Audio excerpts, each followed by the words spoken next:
Today I want to focus on a topic, all of you agency owners out there who are waking up in reactive mode, right? Jumping right into our inboxes, trying to get the work done. And today I want to talk about the three major shifts that I've developed over the last 6 years as an entrepreneur, especially in the agency operator space, that really moved me from being reactive to proactive, that helped me go from waking up and letting the day take me where it wanted to waking up and thinking about it strategically. So these three shifts that we're going to walk through will really help you unlock time, lock in your focus, but also move from this reactive state into a proactive state.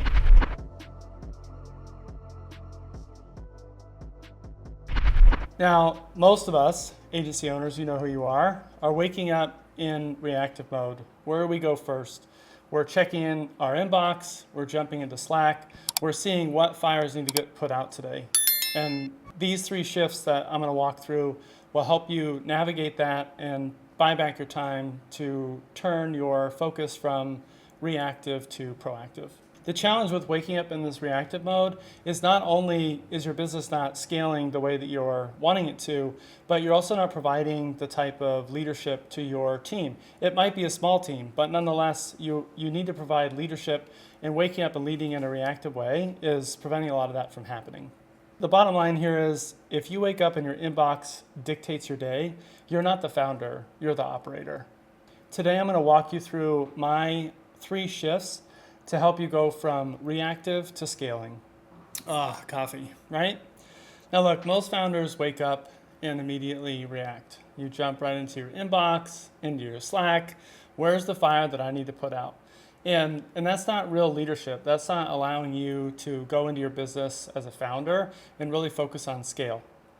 So today, I'm going to take you through the three things that I learned in my 6 years of being an entrepreneur that really allowed me to shift from that reactive mode to proactive, to go from being a day-to-day operator to really focusing on how do I scale my business, how do I get out from underneath the work, and ultimately relieve the stress from this reactive state that I was living in.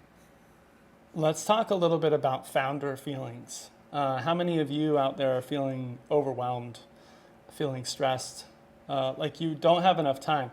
I literally used to say I was really good at one thing, which was manufacturing more time, which doesn't really make sense. But the idea is that how do you get more time back in your day? How do you really think differently so that you're focused on scaling and not just operating? The challenge here is that you're feeling overwhelmed. Your default mode is a very high sense of urgency. And ultimately, we're trying to get to a place where you're thinking proactively and focusing on the scaling of your business. When you're waking up and you're not being intentional about where to put your focus and where to put your energy, it isn't really time that you need. You need to get to a place where you're using frameworks and models to drive your day-to-day decision making. When you're not intentionally deciding where your attention goes, it's not more time that you need, it's a different operating system. Let's dive in. When you shift into this new mode, your revenue decisions get sharper. You stop second guessing strategic priorities and strategic decisions, and you feel in control again. Because the bottom line here is that chaos doesn't compound, chaos doesn't scale, and you're looking to find clarity in your day. Clarity when you start your day, clarity throughout your day, and really over time removing that chaos. That's really what these three shifts are all about, is bringing in clarity and removing chaos from your day-to-day agency life. So let's dive into the three clarity founder shifts. Number one, think about thinking. This is one of my favorites. This idea hit me about 3 years into my entrepreneurial journey, and I was finding, like many of you, waking up in a reactive state, diving into my inbox, feeling overwhelmed by the inflow of information and constantly making reactive decisions that would cause me more work down the line. So I developed this mantra after reading a lot of books about productivity hacking, atomic habits, all the books. And I developed my own kind of mantra for this, which is think about thinking. And what worked really well for me, that I love that I'm getting to share with all of you, is when I start my day, that could be an early morning wake up with a coffee. More often than not, it was me getting to my desk and getting ready to put my hands on keys, getting in my pilot seat, getting in the cockpit ready for work. And instead of just like unlocking and diving right into my inbox, right into Slack, into that thing that was carried over from the night before, I would pause. Before I put my hands on keys, before I opened the laptop or logged into my computer, before I got my day started, I would pause and think about thinking. And the framework here for me was taking 3 to 5 minutes and sort of you could call it a meditation, you could call it trying to still the mind, whatever works for you. But you're just sitting there before you dive in, before the game starts, before the whistle blows, and you're in the game mode, and you kind of lose control a little bit of what's happening because you're in the game mode. You can sit there and think about thinking. So typically what I would do is I would pause. I would let I refer to my brain as software sometimes. I would let my software run. I would sort of follow it, if that makes sense. Where is it going to? What is it thinking about? And then I would try to like sort and discard. What's really important that's in my thoughts? What's less important or can wait until later? And to really instill the habit, I would have a pad of paper next to me, and I would just make a list of the top 3 things. So 1, 2, 3, what are those top 3 things that I need to get done? And then when I jumped into my workday in my computer, making a call, sending a message, the only thing that I was doing was those top 3 things until they were finished. And usually that would take 20 minutes, half hour, maybe an hour, depending on what they were. But setting up my day that way, number one, allowed my brain to feel like it got something accomplished that was lingering from the day before. Something that was strategic, that's really moving the business forward. What was I doing? I was being proactive. I was being intentional with my effort. And that's really key here, is being intentional with your effort to drive a few things forward instead of just diving in and trying to solve all the problems. So tactically, when I would get into my computer, I literally would minimize all of my communication apps. So inbox, Slack, Discord, whatever it is that you're using, I would literally like hide those from my eyes. Like don't even get involved with whatever's sitting in those platforms. And if I needed to send an email, for example, I would like right click on the icon, send new message. I wouldn't even go into the email app. I was just doing everything I could to avoid my eyes catching something that would then, become a thought. So again, finding clarity, not chaos, in how you start your day, getting the top 3 things done to move your day forward is a really great way to start your day. So think about thinking. The second shift is a real game changer, executive leverage. I've been spending a little time talking about inbox, Slack, communication, a little bit of administration. I'm going to flip the script a little bit on you now, because ultimately you need to find executive leverage. What does that mean? Hiring an executive assistant that's supporting you as a founder, as an operator of the business. There's a book, I'd love to give a shout out to Dan Martell. It's called Buy Back Your Time. This book was a game changer for me in how I understood my founder operating system.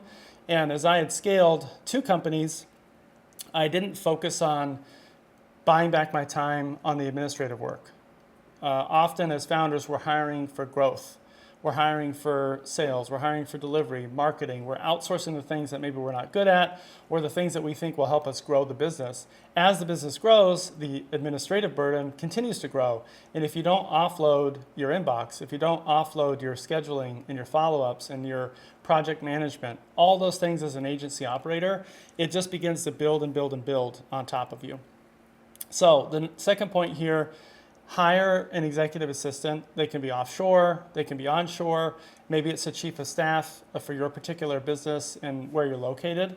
But having an executive assistant that's owning your inbox, your calendar, all the administrative duties that you're managing from accounting to client delivery, and really supporting the team, major game changer for me when I put an executive assistant in my playbook. This idea of executive leverage comes from a book by Dan Martell called Buy Back Your Time. In Buy Back Your Time, there's a model called the replacement ladder.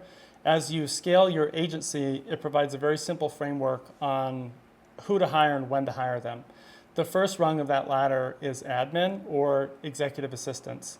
The second is delivery, then marketing, sales, and leadership. Following this replacement ladder allowed me to scale out of the day-to-day operations. But the key is the admin outsourcing and finding an executive assistant. I have to clarify that An executive assistant is not a virtual assistant. A lot of founders that I talk to, do you have an EA? Oh, I have a VA. A VA is not the same thing as an EA. The difference is that a virtual assistant is very task oriented. A VA is very good at getting the checklist done. But an EA, again, is proactive. They're supporting you. They're acting like a business partner, honestly, if they're doing a great job. They're thinking ahead. They're getting to know you. They're anticipating what needs to happen next.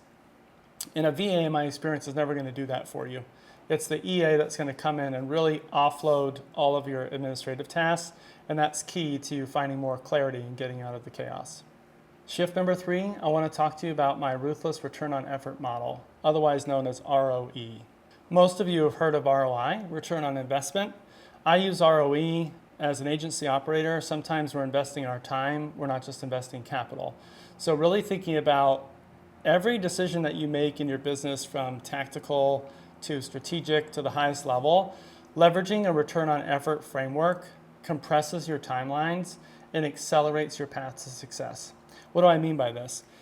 When we take a return on effort, we're looking at how much effort is involved in accomplishing this particular task, and what's the benefit of that particular task or decision that needs to be made. ROE can be used for your administrative tasks. ROE can be used for cross-functional team decisions that need to be made.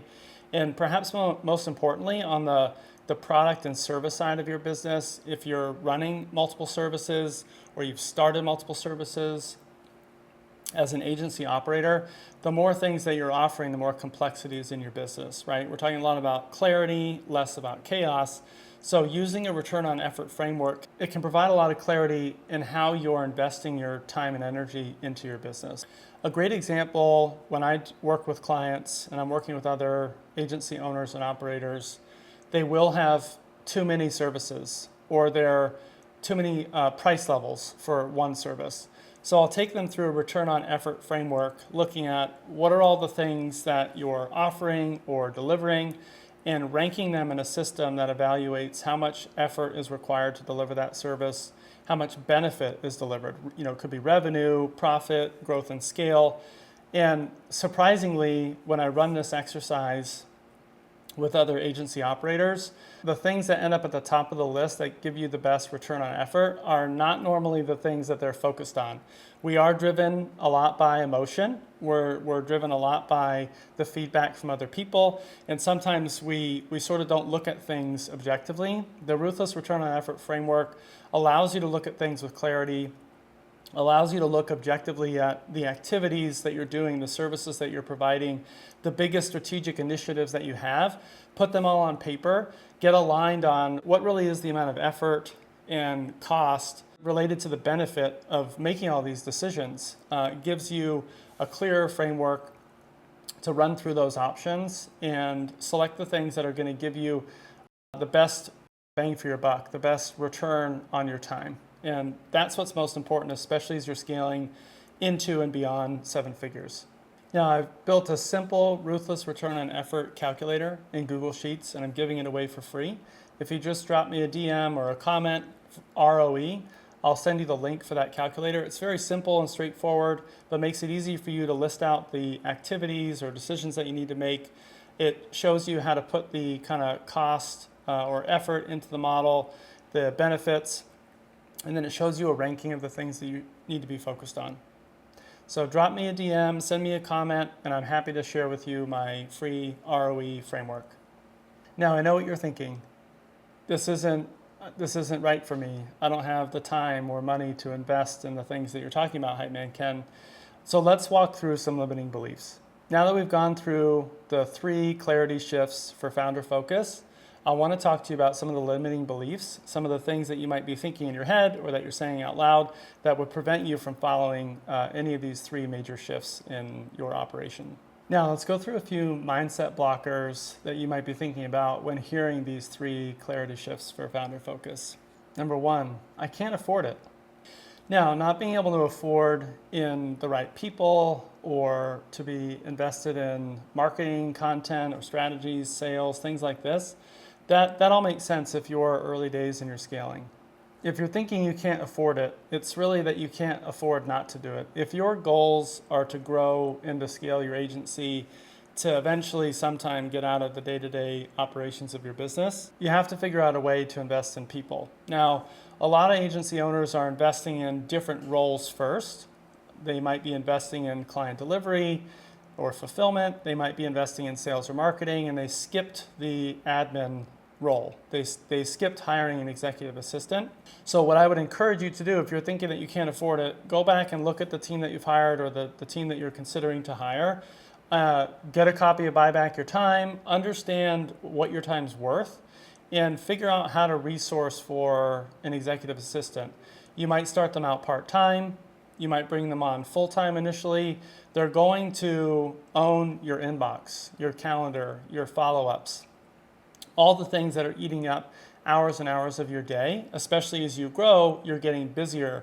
Your inbox is getting busier, your Slack, your admin, it's all growing. So really finding someone that can come into your business and unload all of these admin tasks is going to enable you to have more clarity and focus, and ultimately it's going to help you grow. So when you're thinking that you can't afford it, I just encourage you to reconsider, can you afford not to do it?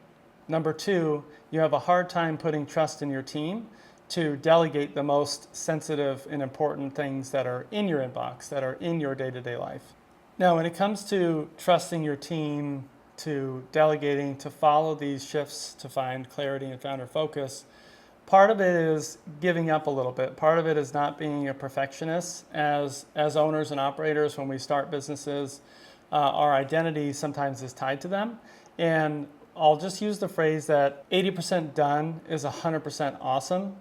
And the idea is that when we're the ones doing all the work, we're putting 100% of our effort into it. We have control of 100% of the outcomes. And if you can find a way for you to get to 80%, so using email as an example, you bring in an executive assistant, you invest the time to train them on how to manage your inbox, to categorize it, to reply, what's sensitive. Client emails are sensitive. Internal team, a little less sensitive. Give them some context and understanding on where your sensitivities are so that over time you can develop trust. Don't have them immediately go in and start firing off emails from your inbox acting as you. Maybe you want to have them say, on behalf of. Maybe initially they're sending you every email draft for a few months before you end up giving them the autonomy to go and send emails on their own. Figure out what works for you so that you can develop the trust, and know that you have to put time into the training. If you don't trust your team, question the amount of training that you've given them. And number three, in terms of mindset blockers, you might be thinking, well, I'm not big enough yet. I'm not ready for this yet. And really for this one, if you're thinking that you're not big enough yet, you have to create capacity. If your goal is to grow and scale an agency, you have to create capacity in your mind. And to create capacity in your mind, you have to create capacity in your day. So if you're thinking that you're not big enough to take on some of these shifts and some of these recommendations, that you're just too busy focused on what's urgent. It's too busy, you're focused on what's urgent, what's important, and you can't even really pause to watch a YouTube video, for example. You have to invest in creating capacity so that you can grow. If you're constantly stuck in the delivery and day-to-day operations of your business and putting out fires all the time, you'll never find the time to grow. So I would encourage you to stop being the most responsive person in your company and start being the most strategic. That's what's going to move the ball down the field. That's what's going to move you onward and upward. You're not paid to just reply, you're paid to decide, right? Your earnings and your growth are relying on you to create capacity for the growth. And ultimately, at the end of the day, if everything matters, if everything is urgent, then nothing matters because you're just constantly putting out fires. We talked about 3 simple but highly effective clarity shifts today to drive founder focus. We talked about how to think about thinking. By the way, this is a great technique in every aspect of your life. If you can pause and still the mind, think about thinking can do amazing things for you. 2, how to buy back your time with executive leverage. And 3, following a ruthless return on effort framework. And again, also developing this into a mindset is key to growth and scale. Today we talked about 3 simple but highly effective clarity shifts to drive founder focus. 1, think about thinking. 2, buying back your time with executive leverage. And 3, my personal favorite, following a ruthless return on effort framework. If you made it to the end of this YouTube video, first of all, thanks. And if you want more information, if you want to get the link to my ruthless return on effort model, or if you have questions for me, drop a comment below. If you comment scale. If today's topics really resonated with you, leave me a DM or a comment, scale. I'm happy to get in touch. This is the tip of the iceberg when it comes to frameworks, techniques, and experience that I have in building, growing, scaling, and exiting agencies. Now I'm spending my time serving other people and teaching my frameworks, and I look forward to chatting. Now, if you're digging Hypeman Ken, hit the subscribe button below. We've got more YouTube videos on deck.